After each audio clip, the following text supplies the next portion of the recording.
Xavier. Mas estávamos numa tarde com alguns amigos que vieram de São Paulo. Tratava-se de um dos diretores do Banco do Estado de São Paulo, na época, uma das maiores potências do Brasil. Esse cavalheiro era um espírita devotado. E ele vinha periodicamente a unir forças, receber mensagens dos amigos espirituais. A sua esposa era inglesa e também era fascinada pela comunhão com Chico.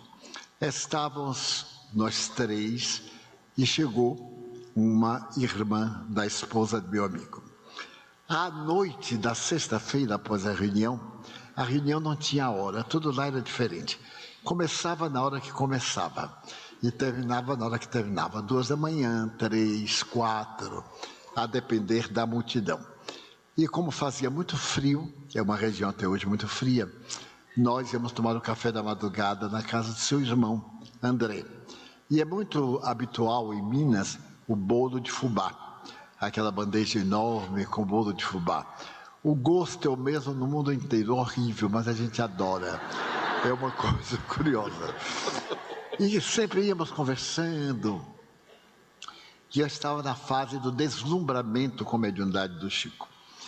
Porque eu havia lido regularmente a doutrina, mas não havia vivenciado os vários fatores da mediunidade. E eu estava braço dado com ele, quando de repente eu senti um perfume de jasmim embriagador. Eu já conhecia aquele jasmim, porque no ano de 1952 eu visitei Natal pela primeira vez. E fui hóspede de José e Dagmar Melo. Ela foi presidente da federação. Ele mantinha aqui uma grande casa, o Vidaceiro do Nordeste, do Norte. E eles me fizeram um grande favor, me levaram a Macaíba para conhecer a casa em que viveu Alta de Souza, com quem eu tinha uma vinculação muito grande. Tenho até 2 filhos com ela. Ela morreu em 1901, mas ela teve criança em 1902 e 1954. 1952 e 54. E eu senti o perfume do jasmineiro que ela havia plantado. Não sei se ainda permanece.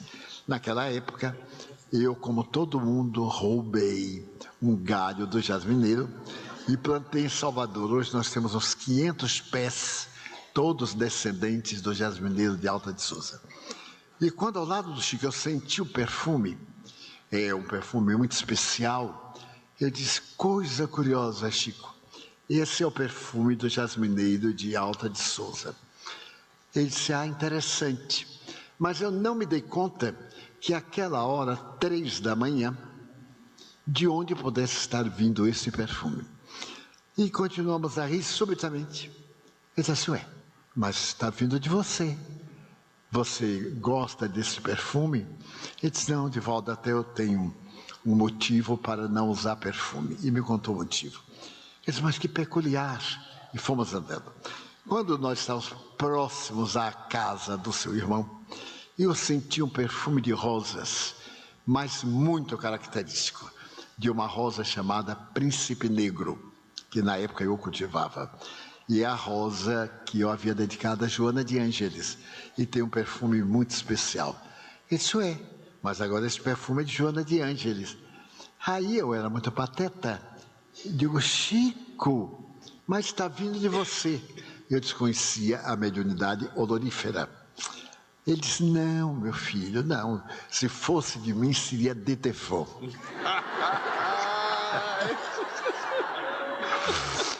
Aí é que eu disse, meu Deus, como é que pode uma pessoa exalar perfume? E fiquei impressionadíssimo.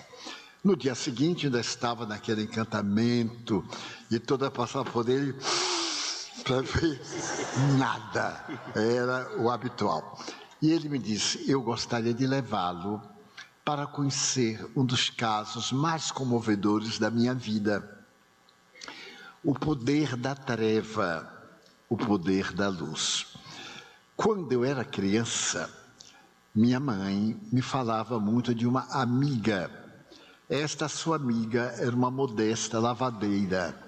Como minha mãe era lavadeira do Rio das Velhas, um córregozinho que passa a Pedro Leopoldo, as duas eram muito amigas.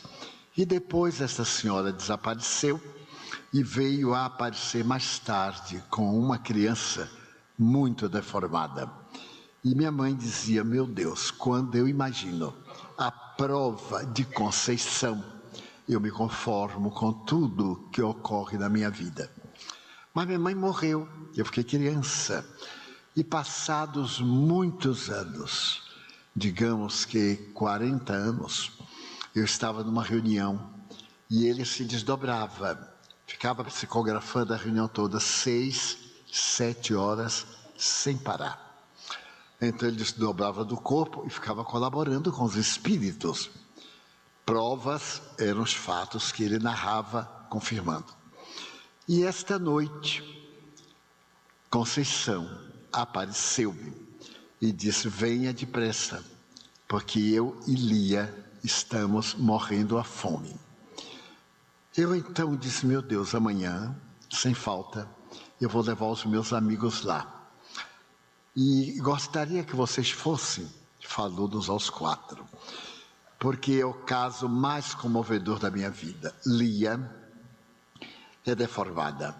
Ela tem uma doença que a impediu de crescer. A cabeça é normal, o pescoço também.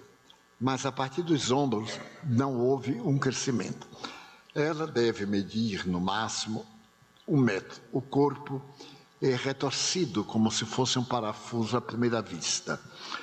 E ela é cega, surda e muda. E Conceição é a avó que toma conta. Elas moram aqui perto, em um local chamado Alapinha. E eu sou muito preocupado. Já comprei alguns víveres para elas, porque vivem lá na mata. E eu já fiquei comovido. Como é que se podia viver assim deformado, cego, surdo, mudo, mais de 40 anos? E então, ele chamou 2 táxis e nós fomos. Fomos conversando, eu ia sempre conversando com ele. E quando chegamos ao lugar ermo, tinha 2 choças e uma casinha de barro a pique, essas de varas com barro. Chegou e disse, olha para ali. Era um aclive e aquela casa modesta. Ele disse, Divaldo, aqui nessa casa eu tive uma das visões espirituais mais lindas da minha vida. A minha visão máxima foi quando eu terminei de escrever o Paulo Estevão. Ao terminar, quando colocou Emmanuel fim, eu vi Paulo desdobrado e Jesus recebendo Paulo. Jesus, Estevão e Abigail. E então eu fiquei aturdido mais de 1 mês, com o esplendor, me narrou os detalhes. Mas, num dia de Natal, há pouco tempo, eu estava muito triste, porque eu sou uma alma sozinha. Meus familiares não concordam comigo. Cada qual tem sua religião, me tratam muito bem, me respeitam. A maioria deles fui eu quem criou. E eu estava na minha casa, sozinho na noite de Natal. E a noite de Natal, como é de ano bom, são sempre noites muito graves. Elas são muito tendentes à depressão sazonal. Na festa de aniversário, em determinadas épocas, a pessoa faz a depressão. É um tipo e uma síndrome da depressão. E eu estava muito triste, porque eu via nos rádios as músicas de Natal, quando Emmanuel me apareceu e me disse, Chico, já que você está sozinho, vá passar o Natal com Lia e Conceição. Leve alguma coisa, porque elas estão com muita necessidade. E eu, pronto, encontrei uma saída fantástica. Comprei algo dentro do meu alcance e chamei o táxi de um amigo e fui. Quando eu cheguei mais ou menos a essa distância, que eu olhei, a casa estava aureolada por um spotlight que vinha do cima, numa tonalidade azulácea, como um verdadeiro festival de bênçãos. Havia uma música no ar e um canto coral infantil. Ele aí começou a trautear a música que eu não identifiquei. E aquilo me comoveu. Quando eu cheguei à porta, levando os embrulhos, estava ali Eurípedes Barçanufo. Para quem não sabe, Eurípedes Barçanufo foi um apóstolo do Triângulo Mineiro. Ele nasceu, viveu, morreu em Sacramento aos 44 anos de idade. Era portador de uma mediunidade semelhante à do Chico e realizou uma das primeiras grandes obras espíritas do Brasil. Em 1900, ele criou o Instituto Allan Kardec, uma escola espírita no lugarejo de 2.000 almas, e recebeu perseguições as mais duras naquela época. E era um homem de uma mediunidade, ele se desdobrava e tinha bicorporeidade, isto é, aparecia simultaneamente em 2 lugares. Muitas testemunhas eu conheci e conheço. E então, Eurípides me aparece, porém me aparece numa reencarnação anterior. Ele havia publicado naquela época o livro Ave Cristo. E o livro Ave Cristo eu considero a maior obra de literatura romanceada que alguém jamais escreveu. É de uma beleza, meus irmãos. É uma história romana com todos os detalhes da Roma e das Gálias, principalmente de Lyon, a Gália Lugdunense, do ano 184, mais ou menos. E ainda tem muitos vestígios em Lyon, que eu fui visitar. Porém, ele estava nimbado de claridade e me disse: Chico, essas 2 criaturas deformadas são muito queridas do mundo espiritual. Elas resgatam uma prova muito difícil. E nós agradecemos você ter vindo. Vamos celebrar, porque é comovedor. E eu passei a noite com os espíritos que vieram visitá-las e elas, que praticamente não entendiam nada, não percebiam, mas não é importante. Eu as conheci em uma noite mediúnica, mais ou menos às 2 horas da manhã. Eu estava psicografando, quando eu vi chegar um espírito, como se fosse uma fada, dessas fadas de Walt Disney. Ela muito bonita, uma senhora de uns 60 anos, uma outra de uns 30, vestidas à moda de Carlos II de Portugal, de Espanha. Carlos II de Espanha. Por volta de 1640, mais ou menos. A gola irlandesa de Guipir, e escreveu. E as 2 chegaram junto a mim, e eu tive um choque. Uma delas disse assim: Chico Xavier, eu fui muito amiga de sua mãe aqui na Terra, e nós lavávamos roupa aqui no Riacho das Velhas. E eu estou numa prova muito difícil, porque a minha netinha precisa de mim. Nós pertencíamos à corte de Carlos II e éramos muito católicas e fazíamos parte da Inquisição. Então nós apontávamos famílias judias e muçulmanas para serem perseguidas pela Inquisição, e o botim era dividido entre o governo, a igreja e o denunciante. E fizemos uma fortuna colossal. Matamos muita gente. Muita gente foi para o cárcere, para a roda, para os tormentos. Mas para nós era natural, era uma coisa santa, a Inquisição. E então, a verdade era outra. Quando desencarnamos, experimentamos os terrores das nossas vítimas perseguidas. E nesses últimos 400 anos, as nossas reencarnações têm sido muito dolorosas. E esta é a última. Nós fazemos o estado de completistas, nos liberamos da lei. E eu fiquei deslumbrado com aquela senhora. Ela disse: venho lhe pedir para ir me visitar, porque eu e Conceição estamos morrendo à fome. E o nosso karma ainda não terminou. Precisamos de ajuda, de viver um pouco mais. Eu anotei, elas disseram onde moravam, eu anotei. E no dia seguinte, eu fui com minha irmã, Luísa, a irmã dele. Levamos carne, fizemos sopa, isso, aquilo. Eu dei banho na doentinha e ficamos fregueses. Mas nós também somos pobres e temos muita gente para ajudar. Muitas vezes eu fico aturdido porque não sei a quem. Aí eu elejo o pior e levo o pouco que eu consigo. E nasceu em mim um amor por elas duas, porque a história de Lia é impressionante. Ela morava, Lia, em Curral del Rei, é o antigo nome de Belo Horizonte. Até metade do século XIX, era chamado Curral del Rei. E pertencia a uma família muito rica, era uma moça muito bela. E naquele tempo as famílias negociavam os casamentos das suas filhas. E o pai dela negociou com outro fazendeiro muito rico de Curral del Rei. Casaram-se, ela conheceu o noivo no dia do pedido e no dia do casamento. E ela foi morar na fazenda. Mas o homem era um psicopata. Desde a noite nupcial, que ela experimentou o terror de um homem terrivelmente doente.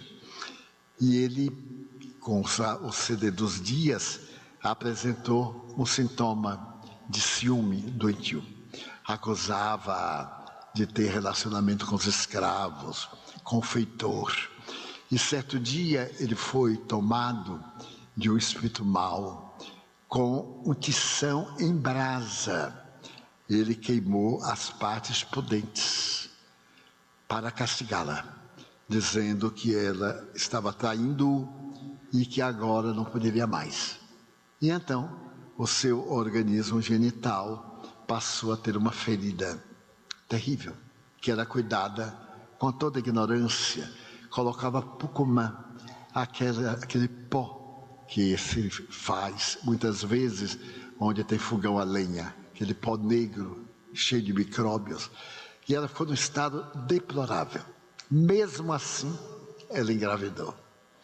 Engravidou e uma senhora que fazia o papel de curandeira da região salvou-a. Ela ficou com feridas muito graves, cicatrizadas, e nasceu uma filhinha. O marido proibia de sair, inclusive nunca mais ela viu a família. Ficou lá no cativeiro. E a filha cresceu, era a sua diversão, era a sua vida. E por fim, quando completou 15 anos, o marido negociou com outro fazendeiro e a filha casou-se com um terceiro fazendeiro. Ela viu a filha sair e não pôde mais visitar. Mas a filha engravidou e quando estava perto do parto, a esposa pediu a ele: deixe-me ajudar minha filha. Neste povo ignorante, eu sou a mãe dela, como você pode duvidar de mim dessa forma? E por milagre, ele foi levá-la para que ela tomasse conta da filha. Chegou o momento do parto, era um tempo de muita ignorância, o período de resguardo era terrível, a mulher ficava coberta 3 dias e 3 noites para não tomar vento, para não ver luz, a janela do quarto fechada, infecções, a grande noite da ignorância. E nasceu uma menina. Quando a parteira, a paradeira, expressão usada muito em Minas, quando a paradeira viu a menina, ficou apavorada. Era um rosto normal e o corpo retorcido. Então a mãe exigiu vê-la. Quando pegou nos braços que viu, pegou-a e atirou pela janela. A menina foi atirada, caiu lá fora. A avó, vendo aquela coisa, ficou assim, saiu correndo, pegou a netinha e se aproveitou para fugir. E fugiu com a neta. Desapareceu. Desapareceu e se tornou uma lenda.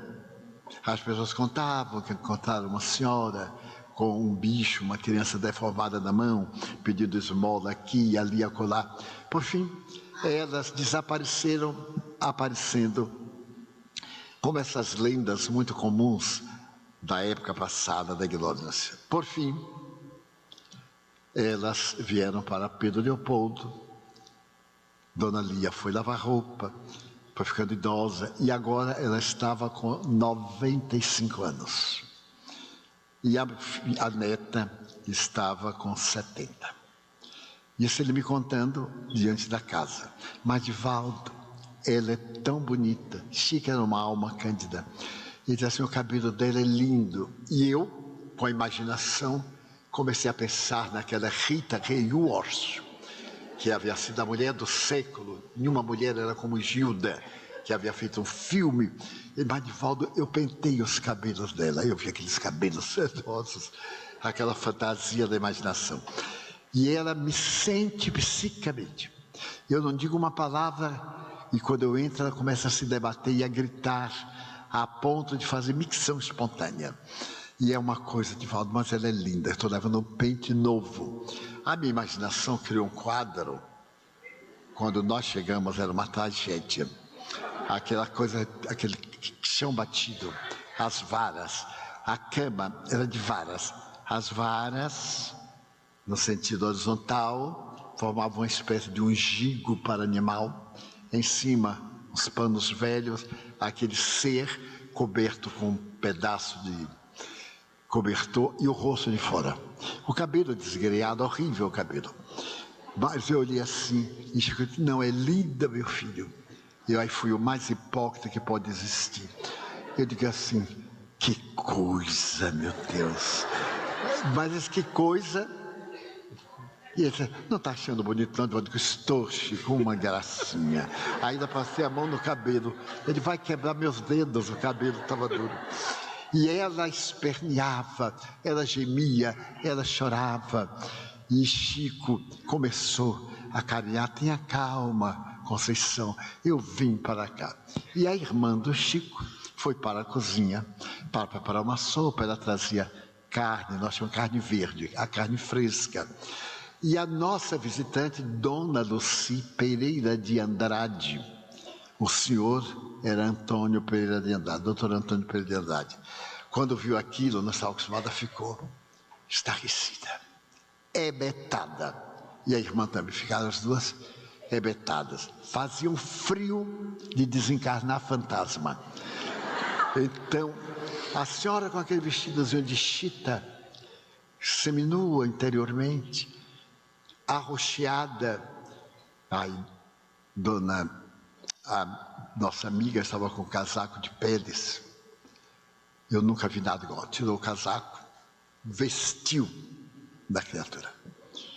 Aí Chico disse assim, nossa, como você está bonita, Lia. E a pobrezinha nem sabia o que era aquele bicho. Assim, faz calor, né, Chico? Que nem uma brasa, né, Chico? Faz calor. E foi à cozinha. Quando voltou, já estava tudo borrado de cinza. Chico falou, minha filha já tirou o selo, agora já é seu mesmo. Tal. E a velhotinha ficou aquecida. E nós ficamos ali. Oramos, demos um passe, preparou-se um lanchezinho para as duas. E a velhinha, murcha, trêmula, apesar do frio, ela diz assim, Chico, eu estou tremendo de felicidade. O doutor Andrade ficou tão comovido que disse, Chico, eu sou o provedor da Santa Casa de Misericórdia e poderei levá-las a São Paulo, interná-las na Santa Casa. Eu coloco no apartamento e elas têm uma vida regalada. Meus amigos, pasmem. Chico disse, não, Andrade, não faça isso. Deus as colocou aqui. Não nos cabe tirar daqui para botar no lugar que talvez não seja bom para elas. Se você quer ajudá-la, contratemos uma pessoa para vir socorrê-las, para limpar, ajudar, e você dá uma pequena cota para mantê-las. Aí o doutor Andrade fala, mas não tem dúvida, você estabelece, me faz este favor. Ele estava realmente comovido. Então nós nos comovemos e pronto, e beijamos Dona Lia, Dona Conceição, tudo.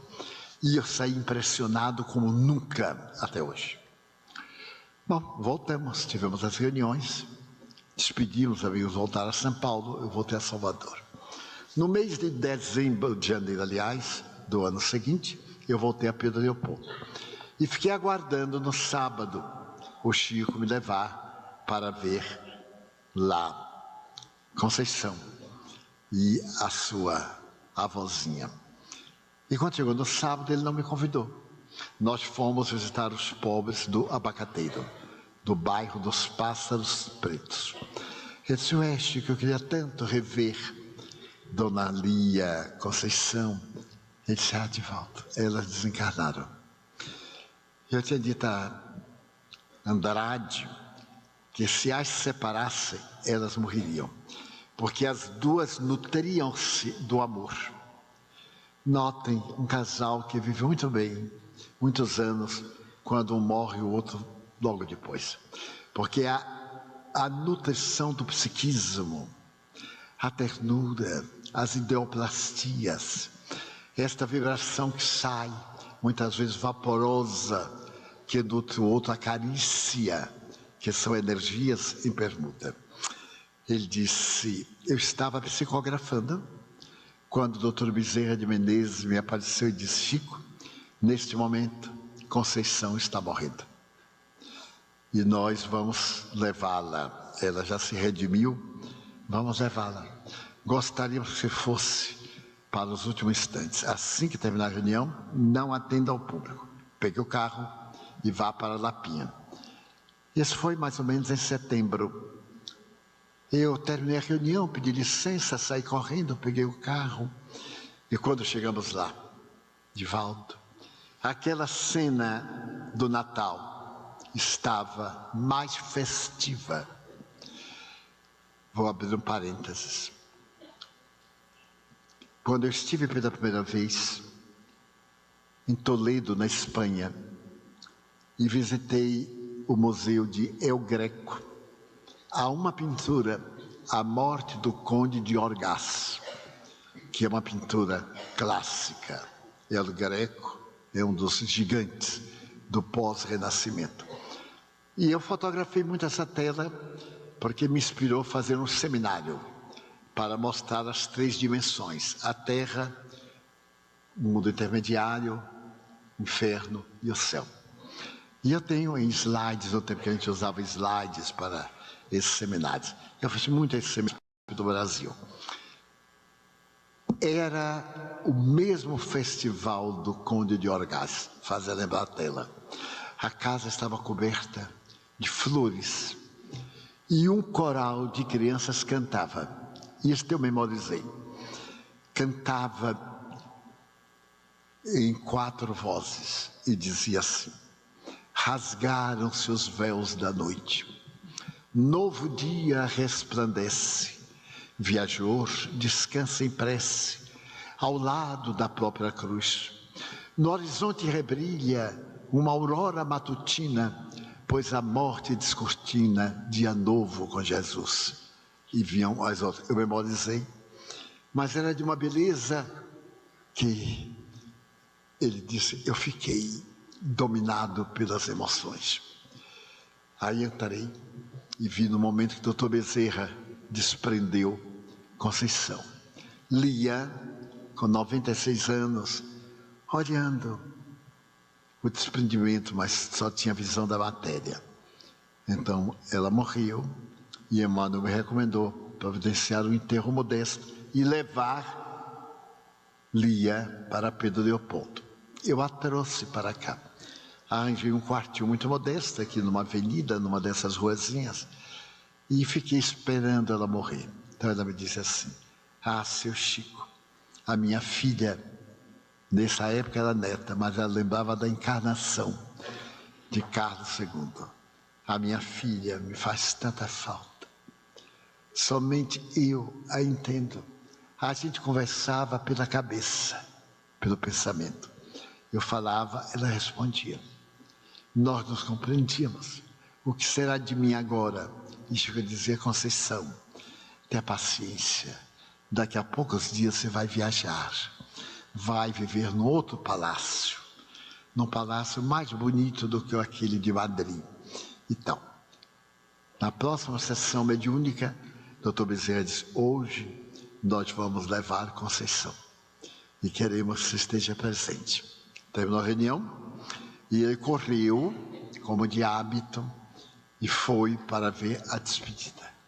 Então, desta vez, Eurípides Barçanufo, apresentando-se como escravo, que foi assassinado por Tassiano. Tassiano era o dono de uma grande chácara em Lyon, nas Gálias, no romance a que me referi, Ave Cristo. O mais lindo livro que eu já vi, que eu já li. E então, Tassiano era filho deste homem que era um grande romano, mas Tassiano era politeísta e o senhor era cristão. E Tassiano veio governar as Gálias por determinação do imperador Diocleciano.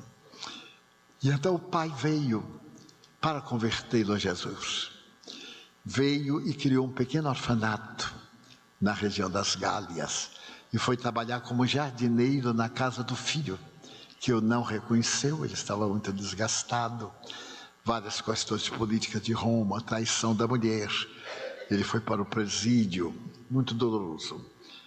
E quando Tassiano adquire uma febre palustre, ele se dedica de corpo e alma e salva o filho. Então, no dia que o filho tem alta, ele resolve prestar uma homenagem ao filho, trazendo os órfãos, porque Tassiano estava muito sensibilizado. Ele plantou um rosal fantástico e o filho estava ali recebendo as visitas. Quando ele, irmão Corvino, trouxe as crianças. E naquele momento festivo, uma das crianças se destacou e perguntou assim: avôzinho, eu posso fazer aquela história? E o avô disse: pode. Era o Pai Nosso. Quando ele começou a ler, a cantar, a falar o Pai Nosso, Tassiano teve um susto e mandou soltar os cães amestrados, e os cães mataram umas 10 crianças. Principalmente essa criança que se chamava Silvano, rasgou-lhe o ventre e o velhinho correu para socorrer, colocou nos braços. A cena é muito pungente. E o velhinho pergunta assim: meu filhinho, o que é que você está sentindo? Ele disse: Jesus, estou sentindo Jesus. Está doendo? Ele disse: não, estou com frio. E morre nos braços. E Tassiano pega e manda pôr o pai num cárcere, no presídio, onde o pai vai morrer mais tarde. Então, são essas cenas.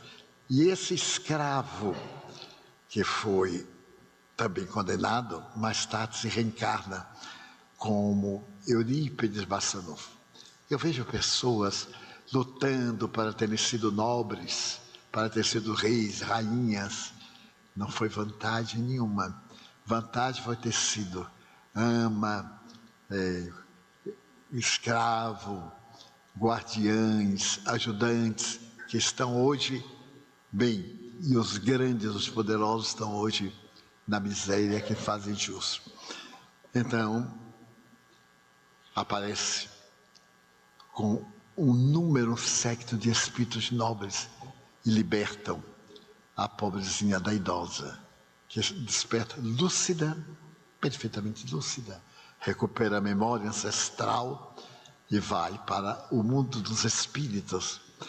Naquela semana, ela deu uma mensagem através de Chico Xavier. Essa mensagem é de uma beleza ímpar. Está num dos livros programados pelo Arnaldo, Vozes do Grande Além. Ela contando a sua vida espiritual e nos conclamando a paciência, a coragem e a resignação. Por que me lembrei disto? Porque vemos muitas vezes pessoas mal vestidas, mal cheirosas, e temos um escrúpulo, mesmo nós espíritas, alguns, ainda temos os nossos caprichos humanos de valorizarmos as criaturas pela persona, pela máscara, e desdenhamos, e criticamos, e muitas vezes maltratamos. Quantos filhos aqui, por certo, não cuidaram bem dos seus pais velhos? Alguns talvez tenham tido vergonha do pai vitimado por Alzheimer, que derramava comida sobre a mesa, da mãe idosa com Alzheimer, não reconhecer. Então eu gostaria de, nesta noite, lembrar a claridade do amor aos nossos pais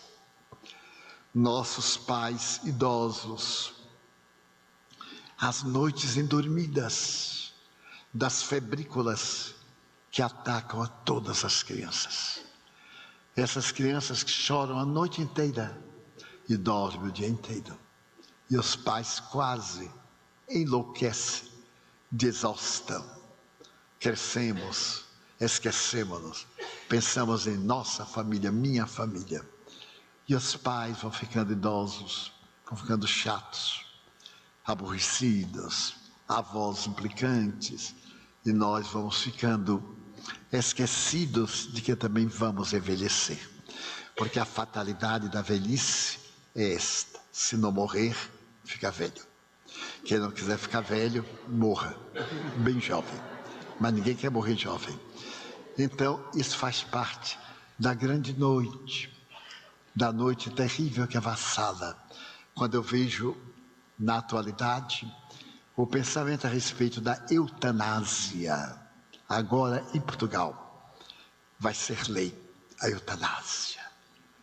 O hediondo crime do assassinato legal.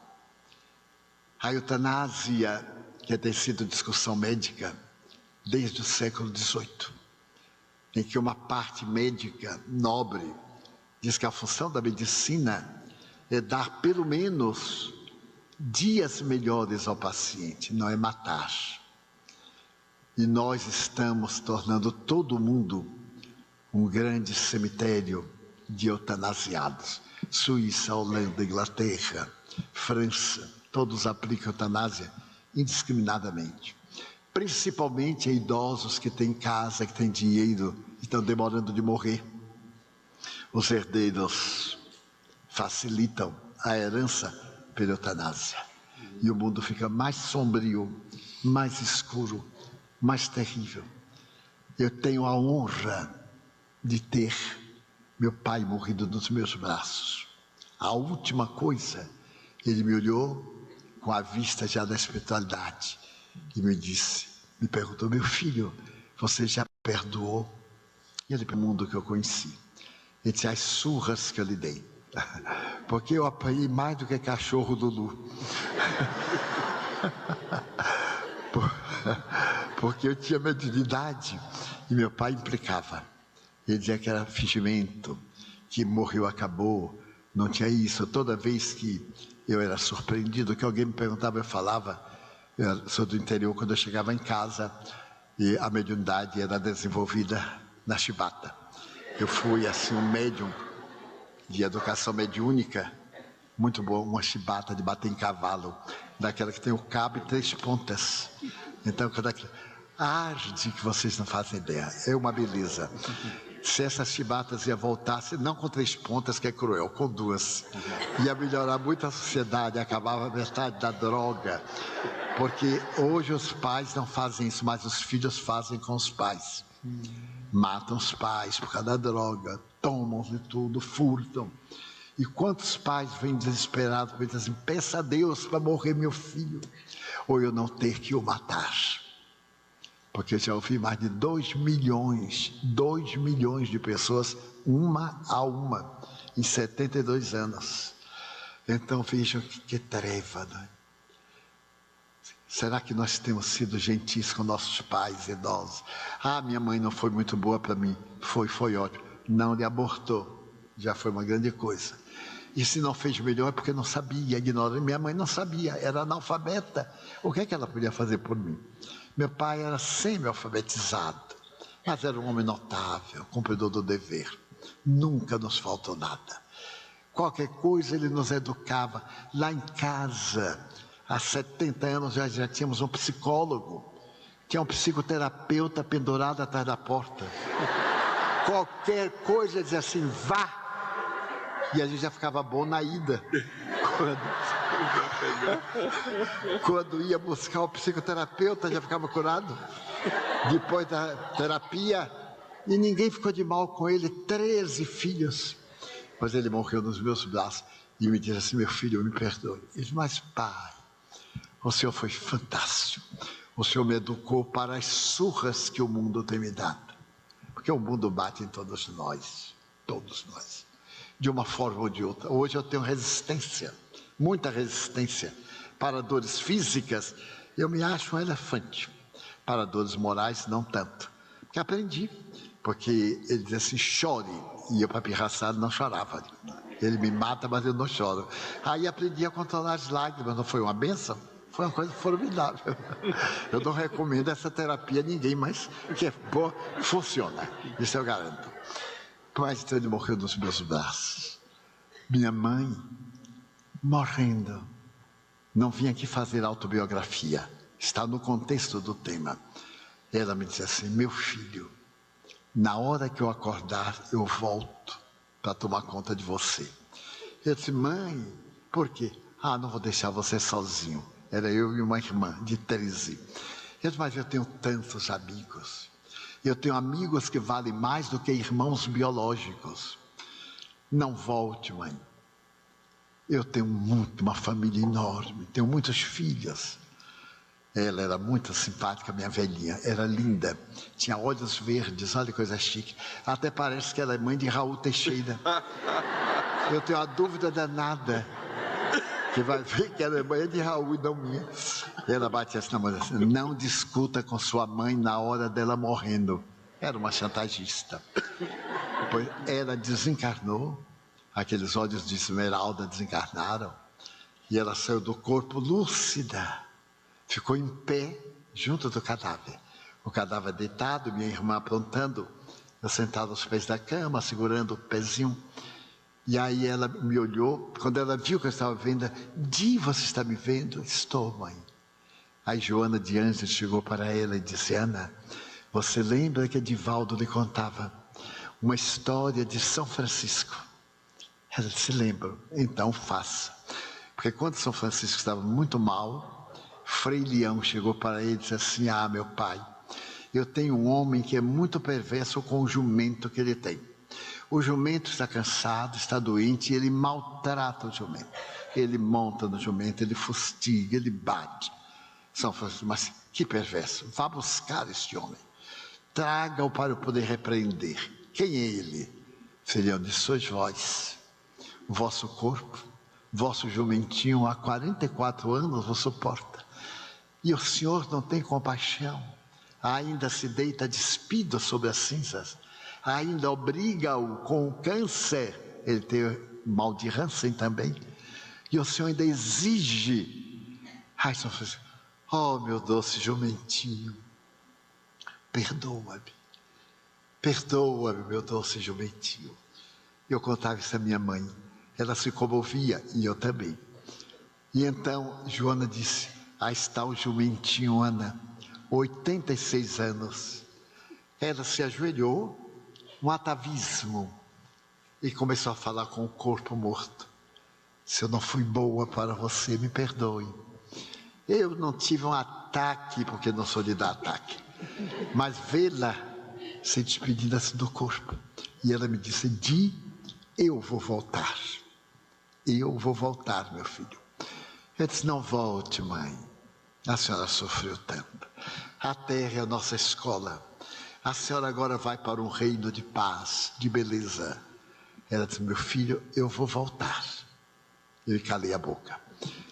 Uma semana depois, eu estava numa cidade do Paraná chamada Castro. Era um auditório um pouco menor. E de repente eu virei o rosto na palestra. Ela estava a 5 metros, com um vestido cujo tecido eu lhe dei com o meu primeiro ordenado.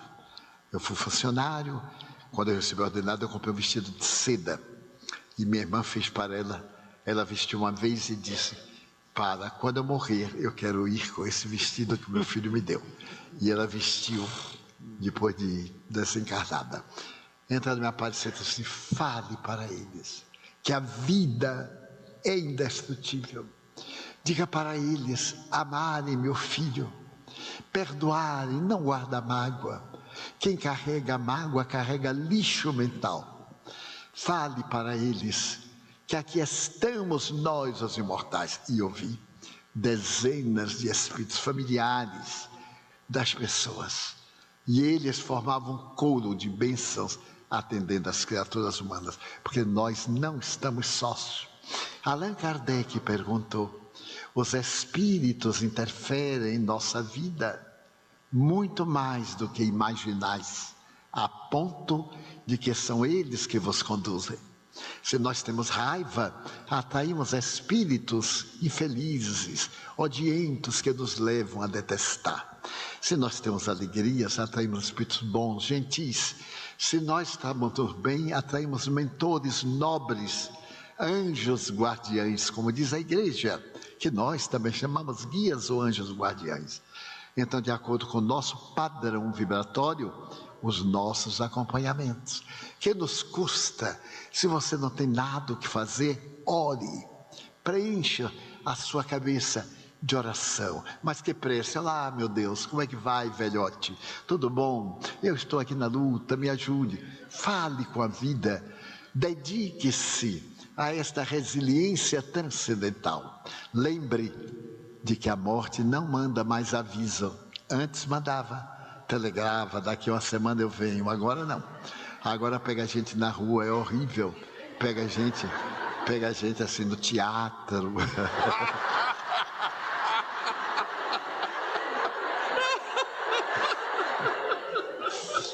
O médico e tudo. Eu ando preparado. Eu estava assistindo uma conferência de um religioso no Canadá para 1000 jovens. Ele de pé, e ele disse assim: porque a nossa vida é muito tênue. Aí ele caiu morto. Vocês devem ter visto isso na internet, no Facebook. Que coisa. E eu de vez em quando digo assim: porque a gente pode morrer a qualquer hora. E digo para você: que não seja a minha hora. Mas a gente não pode programar. E no fato de morrer, que bom quando a gente está bem. Que maravilhoso quando tudo a gente consegue ordenar, controlar, compreender, resignar. Acender uma luz na escuridão. Note uma treva e um pirilampo, uma luciérnaga, um pirilampo. Acende até uma fábula de La Fontaine, muito interessante. Um pirilampo estava na borda de um lago e uma vaca estava do lado. Aí o pirilampo saltava e iluminava. Aí a vaca olhou para o lado e tinha um sapo. E a vaca disse para o sapo: olá, irmão, hein? Nós somos tão grandes, mas não brilhamos. O sapo disse: mas este miserávelzinho, eu vou apagar a luz dele. Jogou peçonha sobre o pirilampo. O pirilampo disse: por que você faz isto? Ele disse: porque tu brilhas. Notem, aqueles que têm inveja de nós, hein? Tu brilhas e eu não. O pirilampo sorriu, bateu as asas e continuou brilhando. E o sapo continuou sapo. Então não deixemos que a baba peçonhenta dos sapos empanem o brilho da nossa luz. E sejamos nós a luz que brilha na escuridão. Porque há muita gente necessitando de uma réstia de luz. Então, desde aquele dia, minha mãe passou a me aparecer, principalmente quando eu viajo. E ela é muito romântica. Às vezes vou me deitar tarde da noite, cansado, me jogo na cama e ela faz: Di, já orou? Eu digo: mãe, estou chegando agora, calma. E ela sorri: meu filho, ore, você vai viajar na barca de Caronte, até ficou oculta, não sei como. E não sabe se amanhã você vai despertar além do Letes, o rio que Caronte levava as almas para o outro lado. Quando eu desperto pela manhã e as minhas hérnias dão lições horríveis, ela faz: meu filho já orou. Eu digo: não tive tempo, as hérnias ainda não deixaram. Tenha paciência, deixa eu me livrar da hérnia primeiro para depois eu orar. Ela diz: você vai viajar nos braços do sol e não sabe se vai chegar ao crepúsculo. Eu digo: nossa, que coisa, não tenha pressa. Então, esses sentimentos bem puros. Antes eu falei um pouco técnico, agora eu quero falar o coração desta noite. Amar aqueles que nos amaram, que nos deram o melhor de si, mas também aqueles que nos criaram problemas. Deus me deu a honra de ter muitos problemas, ter encontrado muitos problemas. Ninguém chega a 92 anos de idade sem passar praticamente por tudo, mas passar muito bem. Tenho inimigos, porque Deus tem, mas não sou inimigo de ninguém. Pode me fazer o que fizer. Eu brigo um pouco antes. Fico latindo, falo mal e depois eu perdoo. Primeiro eu descarrego, depois eu perdoo. Minha irmã dizia que isso não é humildade, não, que isso é falta de vergonha. Ela possuía um outro código de ética. Era muito interessante, minha irmã, era um temperamento muito forte. E quando alguém fazia qualquer coisa que ela não gostava que fizessem comigo, ela disse assim: você tem que ficar de mal. Eu disse: mas por que eu tenho que ficar de mal? A pessoa não gosta de você, diz: então já basta. Mas não vou ficar de mal, falta de vergonha. Isso não é, Jesus não está mandando, Jesus quer que a gente seja corajoso. Quando não gostar, que mande para o inferno durante várias encarnações. Eu digo assim, é um código novo, né? É um novo evangelho. E eu tenho um filho adotivo, que ele é médico e é a pessoa das mais gozadas. Ele, quando está com raiva, ele faz assim: tio, evangelho à parte, mete o pau na pessoa. Agora o evangelho pode voltar. Então, vamos tornar o nosso mundo de sombras um mundo de luz encantadora. Porque nós, todos nós, necessitamos do amor. A pessoa que não ama está doente. Tem uma problemática na área da afetividade. E ainda não se dispôs a romper, tem medo de amar. Eu li uma obra também desse mesmo autor americano, Rollo May, em que ele dizia que as pessoas têm medo de amar. E eu não acreditei. Eu disse: cara, ninguém tem medo de amar, imagina. Mas eu comecei a perguntar a meus amigos, a fazer uma enquete. Eu digo: então, o que é que você acha do amor? Na atualidade, não me deixa eu prender por ninguém. Ninguém merece o meu amor. Eu digo: mas como não merece? Não, eu me prender a uma pessoa e depois me dar o troco. Eu digo: mas então não é amor. Se você espera o troco, você está negociando. O negócio é de querer bem, cara. Faz de tudo para conquistar. Se não conseguir, fica contente, porque pelo menos a gente ama. Porque o amor faz bem a gente. Dá alegria de viver, dá meta. Imagine a gente viver sem um afeto, sem a esperança de um abraço, de um beijo, de uma ternura.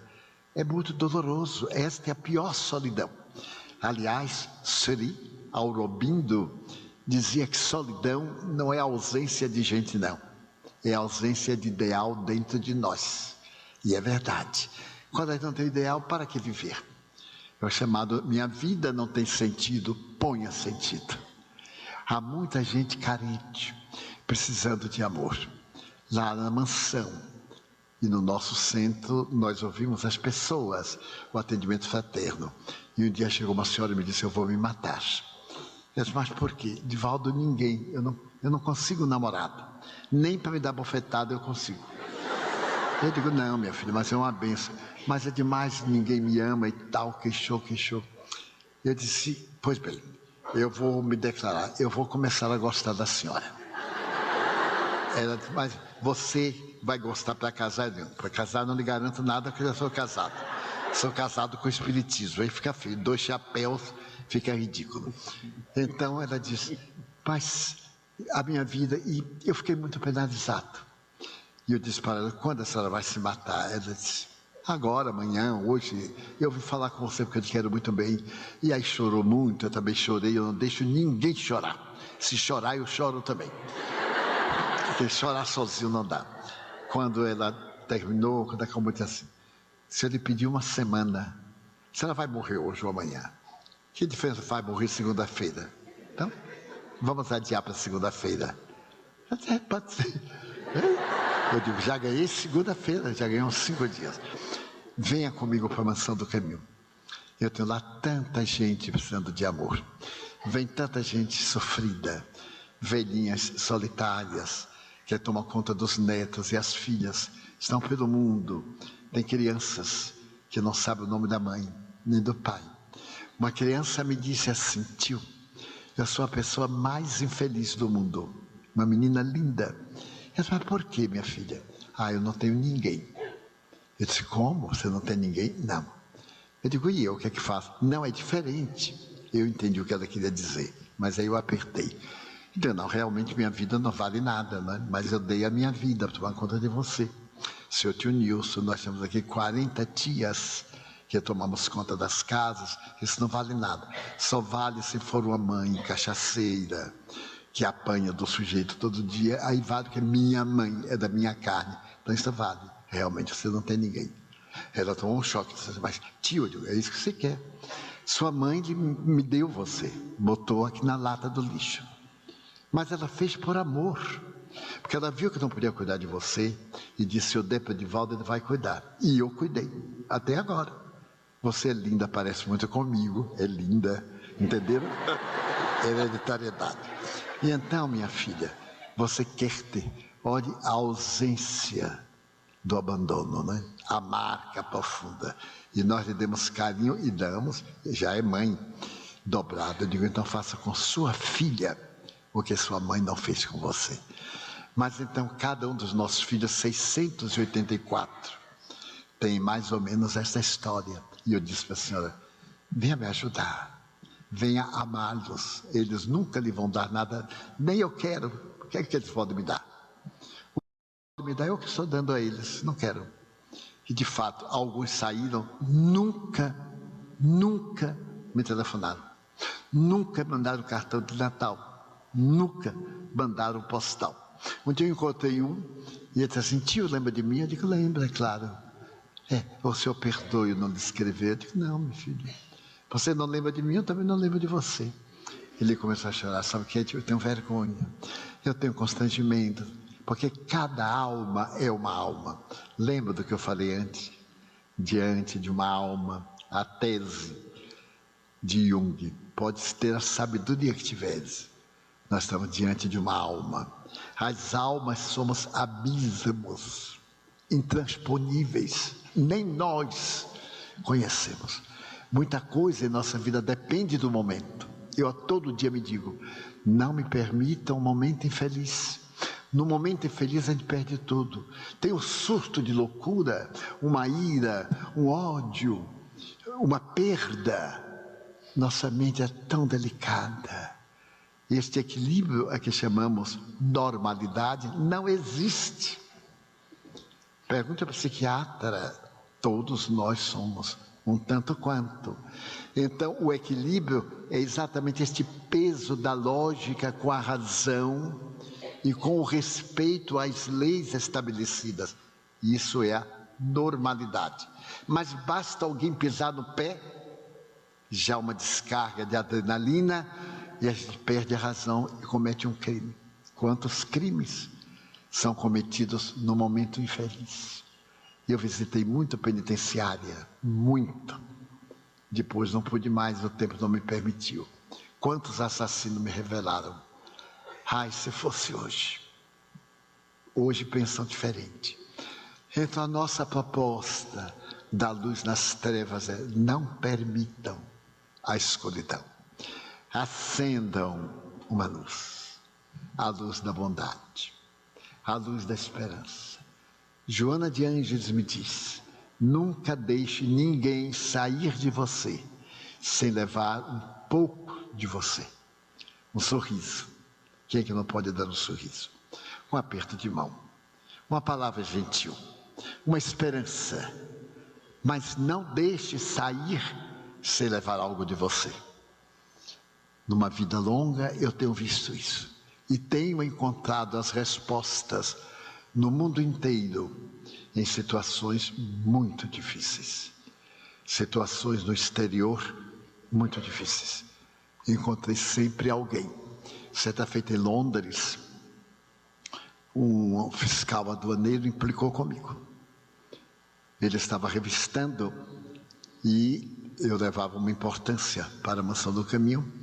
E declarei, felizmente eu declarei.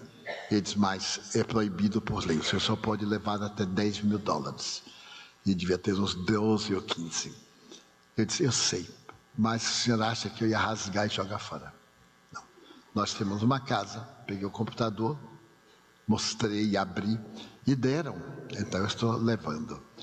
Então ele me disse assim, o senhor terá que passar ali. Ia ser em inglês, hein? Imagine o que eu falei para esse homem em inglês. Só Deus e ele é que sabe. Então, tem que passar ali, você vai ficar retido. Eu olhei bem para o homem, bem. E disse assim, primeiro, eu não vou ficar retido. Eu sou um mensageiro da paz. Eu tenho um título de representante da paz no mundo. E estou em paz. Pago a multa, pago o que for. Mas a soberba dos senhores eu não vou aceitar. Porque a minha missão é desarmar os maus e soberbos. Então os bons espíritos chegam e a coisa vai adiante. E ele terminou me dando um abraço. Outra feita na Alemanha, eu levava uns livros traduzidos para vender. Sempre levei. E então, quando fomos passando na alfândega, ele disse, o que são isso? Eu disse, livros. Para quê? Para vender. Mas você não sabe o que é proibido? Eu digo, não sei o que é proibido. Eu sei que tem que pagar uma taxa, mas não sei quanto é. Ele então abriu e eu tinha 50 livros, traduzidos ao alemão. Ele pegou, leu e disse assim, é livro religioso? Eu digo, é sim, senhor. Também em inglês. Então, ele me olhou bem e disse, olha, você vai ter que pagar 70 euros. Eu digo, graças a Deus. Até 100, ele acha. Um pouco mais a gente vai discutir. Aí o homem me olhou muito e ele me disse, quanto você vai ganhar pelas conferências? Eu disse, nada, eu faço por amor. Na minha religião, nós não cobramos, nós damos. Cobramos seminários para poder ajudar obras de beneficência. E damos livros para não parecer que o seminário é cobrado. Para ver que é uma permuta e o pouco que dê de lucro em benefício dos outros. Porque as doações não são suficientes. Ele me disse, é uma situação penosa, porque o chefe da aduana está aqui. Eu digo, o senhor chama para falar. A minha tradutora está aqui fora. Se o senhor me permitir, eu vou chamá-la, porque ela é minha tradutora ao alemão. Pois o homem ficou tão magnetizado, que ele disse, pois não, pode chamar. É proibido entrar uma pessoa na parte interna. Edith veio... E eu digo, olha, Edith, conversei com este cara, eu já amancei o que pude, agora o resto. Ela aí conversou com ele e tal. Ele dispensou, falou com o chefe, dispensou a multa. Eu quis dar um livro, ele não aceitou, porque pareceria pagamento. E eu disse, então vá me ouvir, o senhor vai gostar. Ele disse, com certeza. Pelo menos eu vou lhe fazer rir. Se o senhor não puder nada, porque alemão não ri nas palestras. É uma tragédia. Eu conto um caso alegre, a brasileirada ri, porque eu vou falando em português e o tradutor vai atrás. Aí dá aquela gargalhada. E os alemães ficam sem entender. Quando passa a gargalhada brasileira, a tradutora faz a transversão, e aí os alemães dizem, eu garanto que o senhor vai rir. E hoje eu boto os brutos para rir, gargalhadas baianas. Pois bem, quando eu estava na palestra em Munique, eu vejo um bracinho lá, acenando para mim, que eu olho, era o homem rindo. Eu aí digo, agora eu vou dar uma piadinha, né, para ajudar. Ele vai virar cristão, vai ser o irmão Alegria. São Francisco tinha, eu também posso ter, irmão Alegria. Aí contei uma boa assim de aduana, eu sei umas lindas de cobrar aduana, etc. Pois bem, ele então riu. Vimos, deixei-o e ele hoje frequenta a turminha, porque nós nascemos para fazer o outro feliz, para envolver em ternura e esperança. Tanta gente pessimista, como foi a primeira parte da mensagem, mas agora otimista, a parte final que nós vamos levar para casa. E vou concluir com um fato que eu já contei aqui há muitos anos, em um outro seminário. Quando eu dispunha de mais tempo, eu atendia moribundos. Mas hoje a mansão é uma pequena cidade. Nós atendemos mais de 5.000 pessoas por dia. Somente crianças são 3.550, desde uma maternidade até o curso médio, e vamos entrar dentro de 2 anos a criar uma universidade, um curso superior. E então não tem tempo nem de rezar. Mas naquele tempo eu tinha, e morava num bairro muito modesto, e quando morria alguns dos nossos clientes, sempre mandavam me chamar para ouvir as palavras finais. Era muito comum. E certo dia, alguém bateu a porta de nossa casa. Era uma senhora afrodescendente que estava morrendo e morava no meu bairro, o bairro do Uruguai. A invasão nos pântanos. No Recife é chamado Alagados, ou semelhante. Não, não é Alagados. É um outro nome. Na Bahia, Alagados e etc. Então, eu fui. Era uma casa de sopapo feita de vara, paus e barro. E era uma senhora negra, afrodescendente, muito bonita, e que aplicava passes maravilhosos. E ela estava morrendo de tuberculose.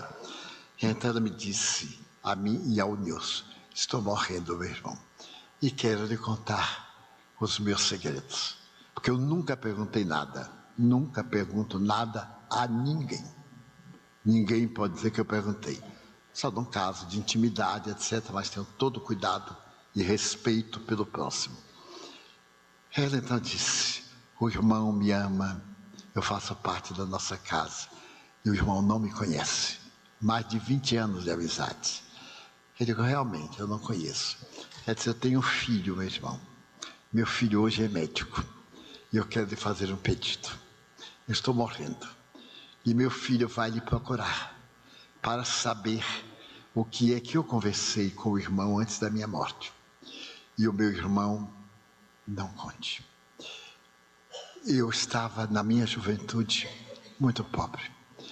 E um dia de muita fome, eu me entreguei a alguém por um prato de comida. E este único encontro, eu concebi. O indivíduo continuou comigo, e quando ele me viu grávida, ele disse que não era dele. Não tinha outra alternativa, me resignei. E ele disse que ou eu matava, ou ele me deixava. Eu optei por criar meu filho. Ele me deixou. E eu fui trabalhar, lavando roupa para famílias. Trabalhava num turno, lavando roupa no outro. Aí meu filho quis fazer medicina. Ele era preto, negrinho. Tão negro, eu o vestia de roupa branca, que botaram o apelido dele Mosca no Leite. Porque é aquela coisinha pretinha na roupa branca, naquele tempo usava linho J120. Era um tecido muito bonito. Por fim, meu filho foi estudar medicina. E um dia, eu estava vendendo acarajé, quando o senhor me disse, a senhora faz o melhor acarajé da Bahia. Eu sou médico, professor, e venho da universidade comprar acarajé. Eu perguntei, senhor professor, o senhor conhece por acaso um menino chamado Mosca no Leite? Claro, é meu aluno de anatomia. Eu digo, ai meu Deus, que oportunidade. Doutor, este rapazinho, eu não tive coragem de dizer que era meu filho, para ele não se sentir humilhado, ser filho de uma vendedora de acarajé. É meu filho de batismo, eu sou madrinha de toalha dele. O senhor poderia dar oportunidade a ele na sua clínica? Posso me ajudar, prepará-lo. Pois eu vou lhe dar acarajés gratuitos enquanto meu filho frequenta lá. E fiquei amiga do professor e meu filho foi trabalhar com o médico. Passaram-se os anos e chegou a época da formatura do meu filho. Eu então tinha que ir para a formatura. Comprei um vestido de seda lamê vermelho. Fica muito bonito, né? Comprei 2 pares de sapato com salto, porque eu só usava tamanco. E quando eu botei o primeiro salto, eu caí. Aí eu comprei um para treinar e o outro para calçar no dia da formatura. Mandei fazer o vestido vermelho com a flor amarela enorme aqui, porque numa negra ficava muito bonito. Espichei o cabelo. Agora o cabelo é sombreiro. Naquela época eles pichavam a ferro, espichei o cabelo, aquela coisa. E então, o meu irmão, pode imaginar, comprei o anel de formatura, era rubi, era a pedra, médico era verde. Comprei a pedra verde, a esmeralda para meu filho, guardei, aluguei um carro para nos levar no dia. E à véspera, meu filho lindo, irmão Divaldo, meu filho chegou e disse: mamãe, eu tenho 2 pedidos para lhe fazer. Pois não, meu filho. Eu estava de frente do espelho, me ajeitando e via-o pelo espelho. Mamãe, eu queria lhe pedir para você não ir. Por quê, meu filho? Não, mamãe, pela nossa condição social, racial. Eu tenho medo que alguém lhe humilhe, eu não ficaria bem. Então, se eu lhe pedir para não ir, você se incomoda? Não, meu filho. Eu até agradeço. Eu estou aqui para lhe servir. Mas eu fiquei tão triste. Eu queria tanto ver meu filho se formar. Mas ele me deu essa ideia. Podia ser mesmo que alguém me humilhasse. Então ele me deu tiro de misericórdia. Sabe o que é, mamãe? Eu vou com minha noiva. Eu estou noivo da filha do meu médico, do meu chefe. Era uma moça branca. E ela é que vai desfilar comigo. Eu então vi que meu filho tinha vergonha de mim. Senti uma dor no coração, como um infarte. Mas aguentei. Mas meu filho, você não me falou que foi noivo? Mamãe, eu não queria lhe preocupar. Você sabe como é a sociedade, sei o quê. Ele foi dando desculpa. Eu digo, pode ficar tranquilo que eu não irei. Mamãe, tem outra coisa. Se você adoecer, não precisa você ir ao meu consultório. O meu mestre, meu amigo, vai me dar o consultório dele. Ele tem o melhor consultório da cidade de Salvador.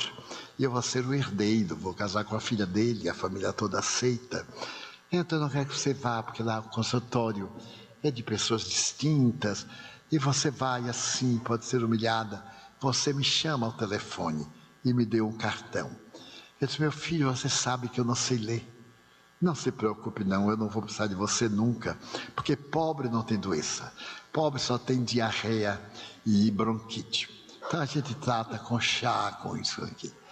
Aí eu fui compreendendo que ele tinha vergonha de mim. E eu disse, não se preocupe, eu lhe adoro, meu filho. Eu não irei ao seu consultório, pode ficar tranquila. Mas você não está triste, mamãe? Não, meu adorado filho. Meu irmão, ele saiu, sem olhar para trás, e disse, o que eu tinha de melhor eu já levei. O resto você dê para os pobres. Aqui no bairro eu não volto mais. E não voltou, nunca mais, meu irmão. Eu continuei na minha missão. Os amigos me falavam que ele é um homem ilustre. Ele foi para o estrangeiro. Nós estamos vendo ali aquele baú, recorte de jornal. As pessoas me contam, eu compro jornal, recorto e guardo. Mas não sei ler. E agora eu vou morrer. Eu sei que ele vai lhe procurar. Porque meu filho é bom. Notem as mães, meu filho é bom. Isso é coisa da ilusão da juventude. Quando ele morrer, ele vai lhe procurar. Diga que eu o amei até a hora da morte. Você diga assim, senhora, diga, eu o amei e vou pedir a Deus para ajudá-lo. E morreu dos meus braços. Teve hemoptise, morreu asfixiada. Nós enterramos, queimamos a casa. Daí uma semana eu estava atendendo a fila, quando eu olhei, mosca no leite estava lá. Aí eu olhei bem, ele veio e disse, Edivaldo, eu soube que o senhor visitou uma senhora na rua do Uruguai. E morreu há poucos dias. E ela é conhecida da minha família. Eu queria saber o que é que ela conversou com o senhor. Eu perguntei, você é o que dela? Nada. Eu digo, então, eu lhe peço licença para não lhe dizer. Porque como médium, eu tenho minha ética. E o que me dizem, eu não passo. O senhor vai me desculpar. O senhor não vai dizer a doença dos seus pacientes aos outros, né? Não, meu irmão, é a mesma coisa. Mas, senhor Edivaldo, eu preciso de saber. Mas o senhor precisa para quê? O senhor não é nada dela. Mas o senhor não poderia me dar uma ideia? Eu digo, não, senhor, não posso. Ela falou muito, eu digo, falou bobagem.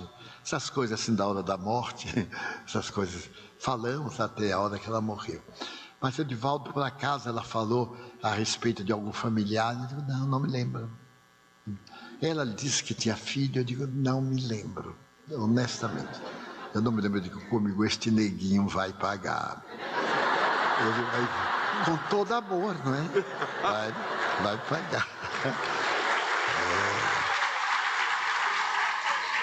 Ninguém aqui é vingativo. Então, ele se aborreceu. Eu disse, olha, não vejo razão você se aborrecer. O senhor está desejando que eu quebre a minha ética e eu não vou quebrar. Mas o senhor não me dirá hipótese nenhuma, diga hipótese nenhuma. O senhor não é parente? Não posso dizer. Ele disse, daí uns dias, lá estava ele, eu digo, ele vai dizer que é filho, ou então eu não conto nada. Seu Edivaldo, lembra de mim? Doutor, o senhor é inesquecível. Pois é, eu gostaria muito, eu tenho um parentesco com ele, eu digo, já melhorou. Agora que parentesco é esse sobrinho, neto, não. É assim, não sabe? Eu digo, não sei.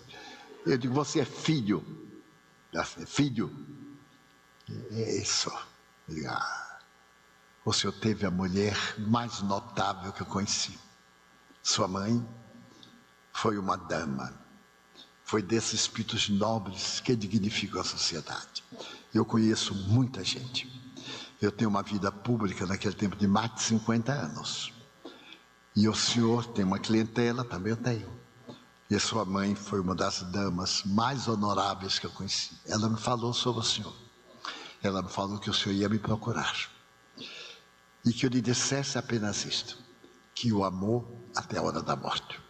Mas ela não falou nada de perdão, não, absolutamente. Que há alguma mágoa, eu digo, nossa, como ter mágoa? Nesse momento eu vejo-a entrar, chorando, e abraçar o filho. E ela me disse assim, diga que eu amo. Eu digo, mas não vou contar o que ele fez com a senhora. E ela, acarinhando ele, eu digo, olha, ela comentou que o senhor depois se casou, não teve mais facilidade de voltar, a situação mudou muito, o senhor teve que tomar conta também do seu sogro adoentado, o senhor recebeu o consultório dele, teve filhos, tudo isso, mas que ela o adorou até a hora da morte. Ele me abraçou e me disse assim, na doutrina que o senhor prega, há perdão? Eu digo, a nossa vida é o eterno perdoar. Então, seu Edivaldo, eu fui um filho péssimo. Eu tinha vergonha de minha mãe, porque eu me tornei um médico brilhante, mas o problema da nossa epiderme, e eu tinha um desgosto tremendo e até uma certa mágoa de ter sido filho dela. Eu disse, são as ilusões, meu amigo. Hoje ela está no reino dos céus e nós estamos aqui na labuta difícil. Eu disse, quanto eu me arrependo não ter vivido. Quanta fome ela passou para me manter na faculdade. Eu disse, eu imagino. Ele disse, o que é que eu posso fazer? Eu digo, a casa que ela morava, eu queimei. Porque é uma casa de tuberculose. Mas o terreno está lá. O senhor poderia levantar uma clínica em homenagem a ela. Clínica Dona Fulana de Tal. E uma vez por semana ia atender os pobres do bairro. O senhor disse que não voltaria por causa da sua clientela, mas agora o senhor vai voluntariamente. Ele disse, isso me redime? Eu disse, redime. Ele começou a frequentar. Foi comigo. Nilson, que tinha áreas de arquiteto, engendrou a clínica. Ele construiu a clínica. Começou a atender. E há uma semana, mais ou menos, uns 10 dias, nós estivemos no bairro para acompanhar o Dr. Juan, que ia para fazer uma conferência no bairro que tem, entre muitas, um centro espírita. E eu me lembrei tanto desta mulher extraordinária e deste homem, porque ele se tornou o médico dos miseráveis. Já estava economicamente muito bem, fechou o consultório dele, e até a hora da desencarnação, ele era mais velho do que eu, ele continuou lá atendendo, e a clínica continua funcionando, em nome dela. A luz na escuridão, a luz do amor na escuridão. É esta luz, o amor, a caridade ensinada por Jesus, a ternura que nós podemos oferecer. Quem é tão pobre que não pode dar um sorriso, que é tão pobre que não pode fazer essa pergunta de Madre Teresa. A gente encontra alguém e diz: posso lhe ser útil? É uma forma delicada. Em vez de dizer, quer que eu lhe ajude ou que ajuda? Posso lhe ser útil? Eu aplico isto.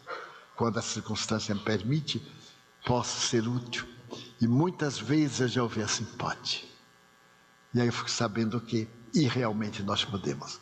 Outras vezes a pessoa está de mau humor e diz: não quero a ajuda de ninguém. Briga, trata mal, escarra, deixa para lá. Então gostaria que este seminário, que o coração amado de Natal me permite. Eu venho a Natal há mais de 60 anos. Todos os anos, menos o ano passado. Todos os anos.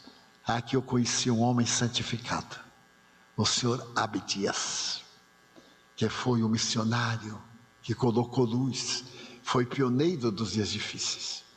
Aqui conheci vários trabalhadores do Evangelho de Jesus, vários grupos espíritas de desobsessão, vários, não vou citar nomes, para que a memória não me traia com vários corações afetuosos.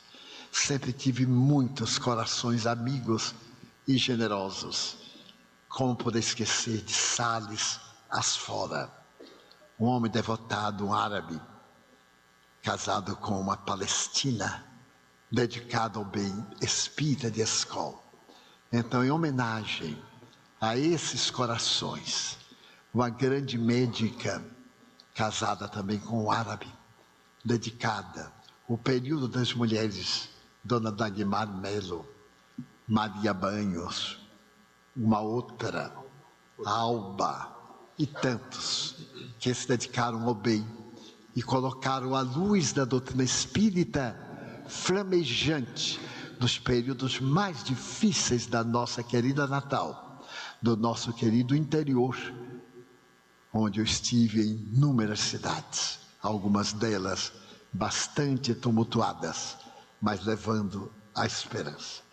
Então gostaria de pedir a Deus que nos envolva em paz, que saiamos hoje um pouco diferentes e que não reclamemos de nada, porque nós temos tanto, Deus nos deu tanto, que não necessitamos de nada. Então que nós possamos dizer: meu Deus, muito obrigado por tudo que me deste, por tudo que me dás. Muito obrigado pelo ar, pelo pão, pela paz. Muito obrigado, Senhor, pelos olhos meus, que me permitem ver o céu, a terra e o mar, a ave ligeira que corre fagueira pelo céu de anil, e as flores verdes em tonalidades mil. Muito obrigado, Senhor, porque diante da minha visão, eu vejo aqueles que são cegos e vivem na escuridão, tropeçam na multidão, choro na solidão. Eu oro por eles, porque eu sei que depois desta vida, na outra lida, eles também enxergarão.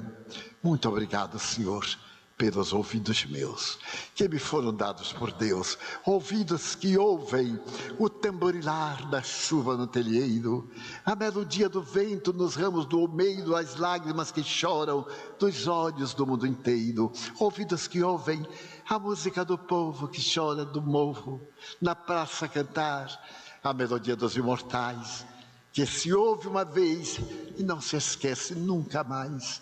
Pela minha faculdade de ouvir, pelos surdos eu te quero pedir, porque eu sei que depois desta prova, na vida nova, eles também cantarão. Obrigado pela minha voz e pela sua voz, pela voz que canta, que ensina, que alfabetiza, que legisla, que trauteia uma canção, e que o teu nome profere com dúlcida emoção. Diante da minha melodia, eu quero rogar por aqueles que sofrem de afasia. Eles não cantam de noite, eles não falam de dia. Oro por eles, porque eu sei que depois desta prova da vida nova cantarão.